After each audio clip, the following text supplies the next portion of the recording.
오늘 말씀은 에스겔서 말씀인데요. 나를 대신하여 그들에게 경고할지니라 했습니다. 같이 한번 제목을 읽어볼까요? 시작.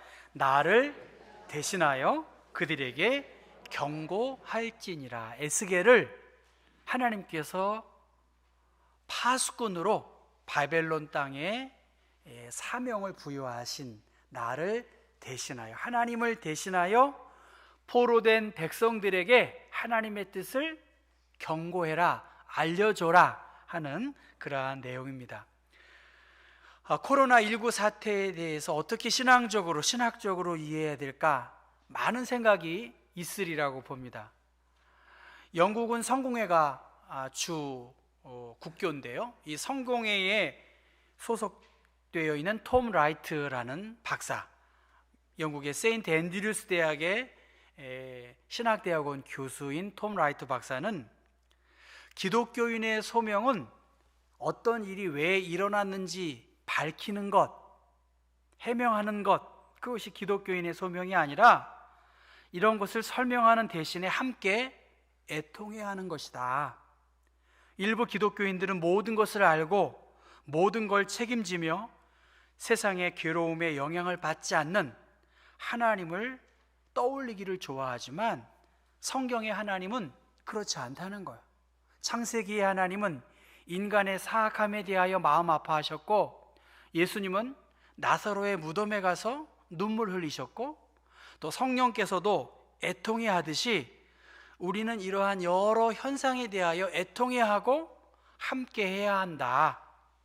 몸은 자가 격리 중일지라도 하나님의 존재와 그분의 치유된 사랑이 깃든 하나님의 성전이 바로 그리스도인이다. 그러니까 함께 애통해야 하고 함께 어려움을 나누는 것, 그것이 기독교인이 이 코로나 사태에 대한 이해가 그렇게 있어야 된다, 그렇게 입장을 밝혔습니다. 이에 대해서 미국의 대학 교수였고 유명한 교회 목사였던 존 파이퍼는 일부의 의견을 존중하면서도 모든 일에는 이유가 있고 그 이유를 하나님은 알고 계신다.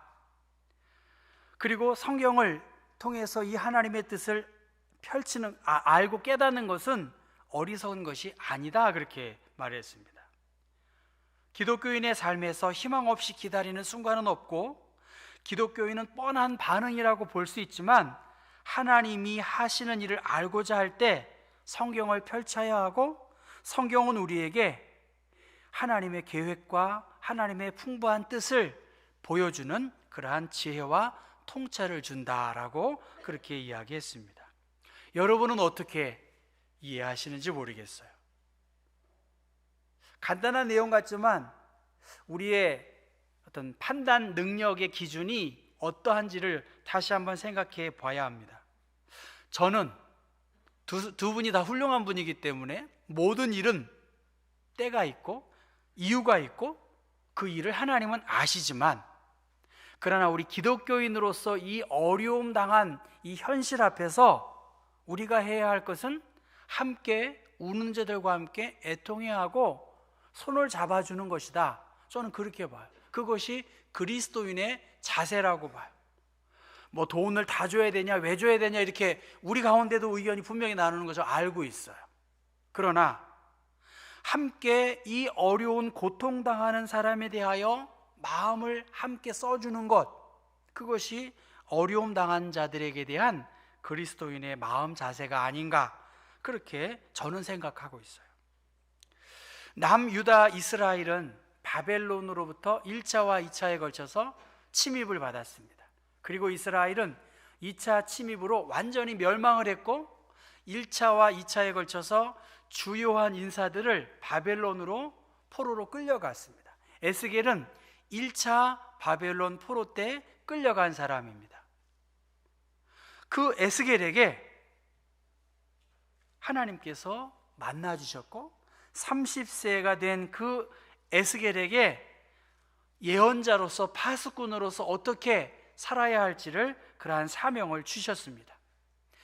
여러분 생각해 보십시오. 포로로 끌려갔고 나라는 멸망한 그 상황에서 다니엘과 에스겔은 포로된 그 바벨론에서, 그리고 예레미야는 남유다 이스라엘에 남아서 하나님의 뜻이 어디에 있는지를 그 절망 속에서 33장부터는 이제 에스겔에게 새로운 사명과 비전을 백성들에게 가르쳐서 이제 무너진 성전이 회복되고 마른 뼈들이 하나님의 큰 군대를 이루고 하나님이 그들에게 새 영을 불어주시고 새 사람이 되고 이제 장차 돌아가서 새로운 나라를 이루고 새로운 통치자가 이 땅에 올 것을 에스겔은 예언한 것이 바로 에스겔의 주요한 내용입니다. 오늘 33장 1절에 여호와의 말씀이 에스겔에게 임하셨어요. 그리고 하나님께서 에스겔에게 파수꾼으로 예를 듭니다. 여러분, 저 그림을 보시면 지금 뭐 폭발물이 터지는 걸 이 안경으로 지켜보고 있는 거예요. 지금 에스겔이 이러한 역할을 하고 있는 거예요. 이스라엘 민족에게 향한 언제 어떤 일이 닥칠지 모르는 그 상황에서 너는 지켜봐야 된다. 왓츠맨이잖아요. 왓츠맨. 파수꾼으로서 그 일을 감당해야 된다. 동트는 새벽 밤새워서 이스라엘을 살펴보고 적군이 침입해 오면 나팔을 불어서 경각심을 일으켜야 할 그러한 파수꾼의 사명을 너에게 맡겨줬다. 파수꾼으로서 나팔을 불었는데 반응이 없이 적군이 침입해 와서 어려움 당하는 것은 듣지 않고 파수꾼의 소리를 외면한 자의 몫이지만 이 경고의 사인을 불지 않는다면 그것은 너에게 책임이 있을 것이다. 그렇게 이야기하는 것입니다. 이 파수꾼은 어떻습니까? 높은 성벽에서 혹은 전략적 요충지에서 제일 먼저 어려운 문제를 보고 발견하고 그것을 알릴 책임을 맡고 있는 사람입니다. 지켜보는 사람이고 둘러보는 사람입니다. 전투에 실패한 지휘관은 용서할 수 있지만 경계에 실패한 지휘관은 용서할 수 없다고 메가더 장군이 말했다고 하지 않습니까? 적의 기습, 적의 침입을 막기 위해서는 경계를 소홀히 해서는 안 된다는 것입니다. 그 임무를 수행해내지 못하면 나 혼자만이 아니라 잠자고 있고 한 모든 백성들이 위험을 당할 수 있다는 것입니다. 그래서 에스겔서 3장 17절에 내가 너를 이스라엘 족속의 파수꾼으로 세웠다. 너는 내 입의 말을 듣고 나를 대신하여 그들을 깨우치라. 그렇게 말씀하셨어요. 그 말씀을 33장 7절에 다시 반복합니다. 내가 너를 이스라엘 족속의 파수꾼으로 삼음이 이와 같은즉 그런즉 너는 내 입의 말을 듣고 나를 대신하여 그들에게 경고할지니라. 파수꾼으로 부름받은 에스겔, 그가 해야 할 첫 번째 임무는 먼저 내 입의 말을 듣는 거예요. 하나님의 말을 들어야 돼요. 하나님의 말을 듣고 하나님을 대신하여 그들에게 경고하라는 것입니다. 여러분 생각해 보십시오. 나라 망한 이 이스라엘에게 무슨 하나님의 경고를 할 수가 있겠습니까? 그런데 마른 뼈들이 하나님의 큰 군대를 이루는 것처럼 너희들이 다시 하나님께로 돌아오면 다시 하나님의 택한 백성으로 하나님의 군대를 이룰 것이라고 하는, 다시 기회가 주어진다라고 하는, 근신하라고 하는 메시지를 이스라엘 백성들에게 외쳐야 할 사명이 있다는 것입니다. 절망 중에 있는 사람들, 절망 중에 있는 그 공동체에게, 잘못된 길에 있는 그들에게 거기에서 떠나도록 돕는 역할을 네가 해야 된다. 그렇게 말합니다. 출애굽기 18장 말씀 보면 그들에게 율례와 법도를 가르쳐서 마땅히 갈 길과 할 일을 그들에게 보이라. 그렇게 했습니다. 여러분, 왓츠맨은 지적하거나 자기의 주장을 펼치는 것이 아니에요. 하나님께로부터 사명을 받은 하나님의 뜻을 잘 살펴보고 그들에게 모범을 보이는 거예요. 저는 그렇게 생각합니다. 왓츠맨이 뭐냐? 감시자가 아니라 그들에게 갈 길과 할 일을 보여주라는 거예요. 말로만이 아니라 삶과 행동으로 보여주어야 한다는 거예요. 회의를 품고 있는, 절망 중에 있는 그러한 사람들에게 이 시련 뒤에 성령께서 도우셔서 기쁨의 그날이 있음을 기억하고 바라보자고, 그렇게 깨우쳐주면서 함께 가자고 해야 하는 것입니다. 그러니까 용기를 주고 도전을 주고 위로를 줄 수 있는 자로 에스겔을 이스라엘의 파수꾼으로 삼아 주셨다는 것입니다. 여러분 한번 성경 4절부터 6절까지 한번 다시 한번 읽어보겠어요. 아까 그 내용이긴 하지만 같이 읽습니다. 그들이 나팔 소리를 듣고도 정신 차리지 아니하므로 그 임하는 칼에 제거함을 당하면 그 피가 자기의 머리로 돌아갈 것이라. 그가 경고를 받았던들 자기 생명을 보존하였을 것이나 나팔 소리를 듣고도 경고를 받지 아니하였으니 그 피가 자기에게로 돌아가리라. 그러나 칼이 임함을 파수꾼이 보고도 나팔을 불지 아니하여 백성에게 경고하지 아니하므로 그 중에 한 사람이 그 임하는 칼에 제거당하면 그는 자기 죄악으로 말미암아 죄거되려니와 그 죄는 내가 파수꾼의 손에서 찾으리라.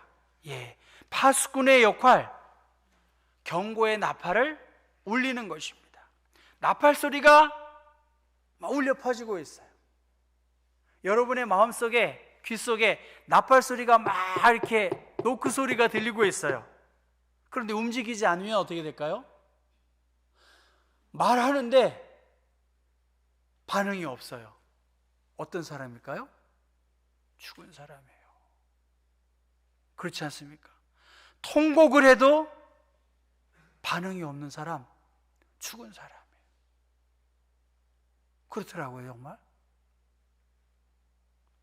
게으름의 시간이 길어지면 길어질수록 우리의 움직임이 둔해지고 우리의 마음이 점점 굳어질 수 있다는 것입니다. 그래서 나팔을 불고 피리를 불어도 반응이 없는 시대에 우리가 더 익숙해지고 있습니다. 경고를 제대로 해야 하는 것, 폭발물이 지금 터지기 일보 직전인데 우리가 가만히 있을 수는 없겠지요. 경고를 제대로 해야 합니다. 자기 말로, 자기 생각대로 이것이 아니라 하나님의 말씀을 그대로 전해야 합니다. 그것이 파수꾼으로 부름받은 이 시대의 그리스도인의 자세입니다. 그 시대의 분별을 위해서 베드로 전서에서는 근신하고 깨어있으라고, 마귀를 대적하라고 그렇게 이야기합니다. 디모데후서에는 진리의 말씀을 옳게 분별해야 된다고, 부끄러울 것이 없는 일꾼으로 인정된 자로 자신을 하나님 앞에 드리기를 힘쓰라고 그렇게 이야기하고 있습니다. 파수꾼이 하나님께로부터 전달받은 그 메시지를 올바로 분별해서 그것을 잘 전달해야 할 그러한 사명이 있습니다. 이 시대에도 우리 그리스도인들이 사명이 막중합니다. 세상을 바라보고, 정치를 바라보고, 경제의 문제를 바라보고, 신앙의 문제를 바라볼 때에도 판단력이 있어야 되겠죠. 재판하는 사람은 어떻습니까? 나는 죄가 없다는 사람과 변호인과 검사 측의 이야기를 다 들어보지 않습니까? 저는 신문도 마찬가지입니다. 신문에 이쪽 보면 이거 대한민국은 망했어. 저쪽 신문을 보면 너무 대한민국 너무 잘 돼. 어떻게 된 거예요, 여러분? 너무 생각이 다릅니다. 제가 알고 있는 목사님도 이 현실 인식 능력이 저렇게 없어서 저 사람이 어떻게 목사할까? 그 사람은 한쪽 면만 보고 있는 거예요. 한쪽 면만 보고. 어떻게 그 라인이 거의 한쪽만 보고 있으니까, 그러면서 어떻게 하나님의 뜻을 구할 수 있겠어요? 이쪽도 보고 이쪽도 보고 이쪽도 듣고 저쪽도 듣고 하나님의 뜻도 위해서 기도하고 세상의 여러 학문과 경험과 지식도 우리가 보면서 판단해야죠. 저는 이 시대의 그리스도인들이 파수꾼으로 부름을 받았는데 과연 어떻게 이 분별력을 갖고 있느냐는 거예요. 한순간 모두가 잠든 그 시간에 파수꾼은 깨어 있어야 하고 눈을 부릅뜨고 멀리서 다가오는 그러한 일들에 대하여 살펴봐야 하는데, 한순간 방심하고 본분을 잃어버리면 큰 재앙이 닥칠 수 있다는 것입니다.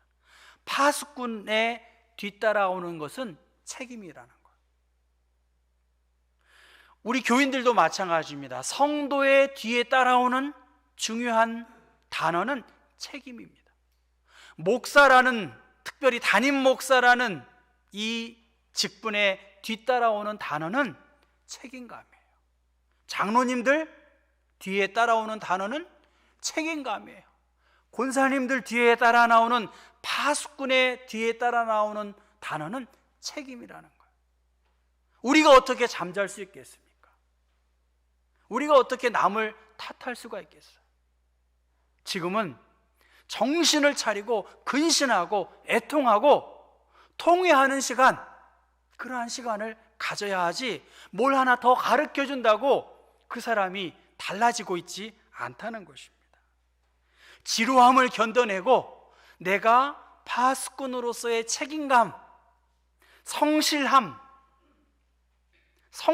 속에서 하나님의 교회가 안 될 수가 없는 거예요. 근신하고 깨어서 우리의 본분과 역할을, 책임을 감당할 때 하나님의 교회가 왜 안 되겠어요? 이 파수꾼의 뒤에 따라 나오는 것은 증언자예요. 증거자예요. 그러니까 responsibility랑 witness예요. 파수꾼의 뒤따라 나오는, 와취하는, 보는 것을 어떻게 말하지 않고 전하지 않을 수 있겠습니까? 우리 교회의 운명, 우리의 미래, 이 나라, 내가 잠들고 게을러지고 다른 것에 마음을 빼앗기면 한순간에 갈 수가 있다는 것입니다. 불편한 소식 있다 할지라도 몸에 좋은 약이 쓰다고 하는 것처럼 우리는 전해야 하고, 우리는 그들을 격려하고 일으켜야 할 책임, 도덕적 의무, 받은 사랑, 이것이 있습니다. 이 받은 사랑 때문에 우리는 여기에서 멈출 수 없어요. 저는 그것이 부르심이라고 생각하고 소명이라고 생각합니다. 내가 좋다고, 내가 싫다고 이러할 것이 아니라 막중한 도덕적 책임, 의무가 파수꾼으로 부름받은 그리스도인의 사명이라고 봅니다. 이사야서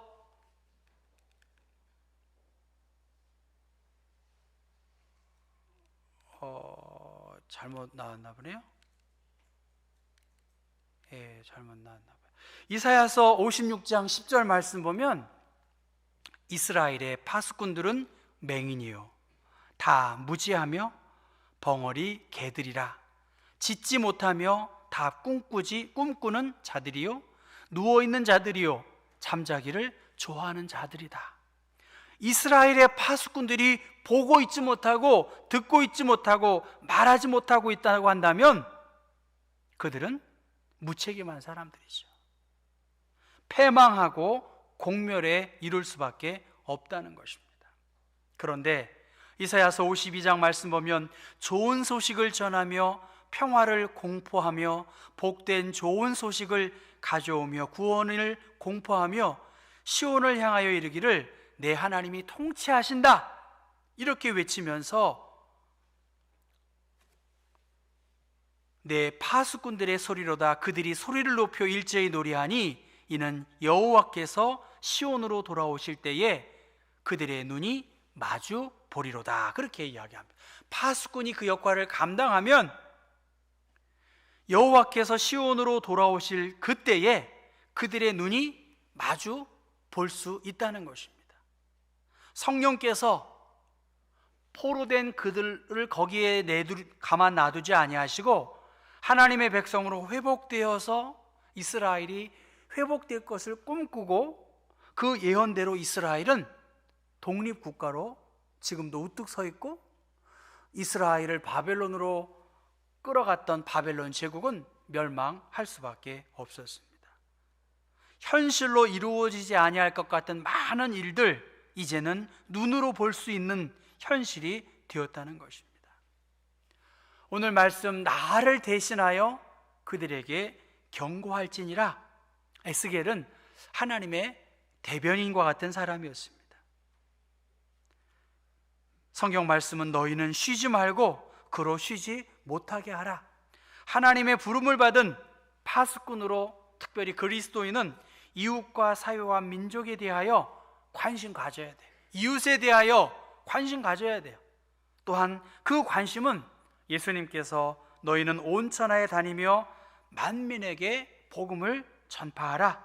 믿고 세례를 받는 사람은 구원을 얻을 것이요 믿지 않는 사람은 정죄를 받으리라고 하는 그 말씀에 의지하여 책임감 있게 복음을 증거하는 것이 파수꾼으로 부름받은 그리스도인의 사명이라고 봅니다.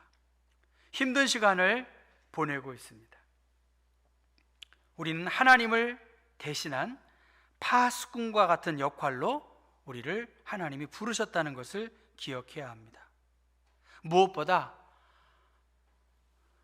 에스겔 33장 1절의 말씀처럼 파수꾼으로 부름받은 자는 하나님의 말씀을 잘 듣는 거예요. 잘 듣고 세상 속에서 하나님의 말씀을 잘 전할 수 있어야 합니다. 내가 할 수 있는 일, 저는 그렇습니다. 우리 경복교회가 할 수 있는 일이 무엇일까? 그리고 내가 그 일을 위해서 어떤 역할을 도울 수 있을까? 그리고 우리의 시선이 조금 멀리, 조금 앞을 내다본다고 한다면 우리 교회가 내가 해야 할 일들이 조금씩 보이리라고 봅니다.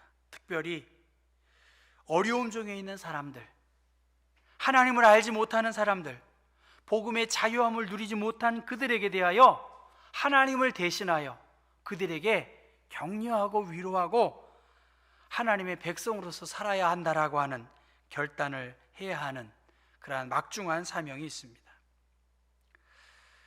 오늘 우리들에게 가장 경계해야 할 그 입장은 파수꾼을 다른 곳에서 찾고 있는 것 같아요. 저 사람이 좀 파수꾼의 역할을 해줘야 돼. 저 사람이 좀 나를 이끌어줘야 돼. 그런데 시간이 자꾸만 가면 갈수록 그것이 누구인지를 저는 저쪽으로 보는 거예요. 아, 내가 파수꾼이구나.